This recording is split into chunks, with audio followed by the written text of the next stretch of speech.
হজরত আনাস রাদিয়াল্লাহু তাআলা আনহু হতে বর্ণিত, তিনি বলেন রাসূলুল্লাহ সাল্লাল্লাহু আলাইহি ওয়াসাল্লাম বলেছেন, যে ব্যক্তি রজব মাসে একদিন রোজা রাখবে তা 1 বছর রোজা রাখার ন্যায় হবে।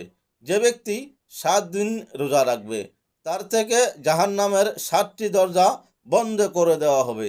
যে ব্যক্তি 8 দিন রোজা রাখবে তার জন্য জান্নাতের 8টি দরজা খুলে দেওয়া হবে।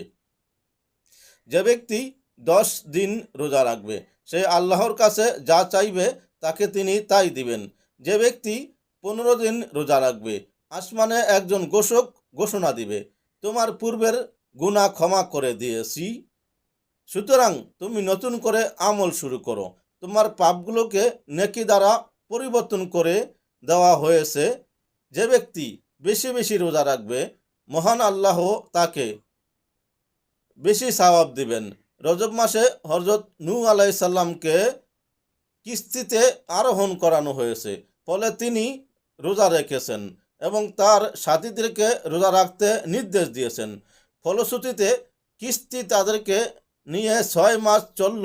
উহার শেষ দিন ছিল মুহররম মাসের 10 তারিখ, অর্থাৎ আশুরার দিন। হাদিস বাইহাকি ফি শুআবিল ঈমান।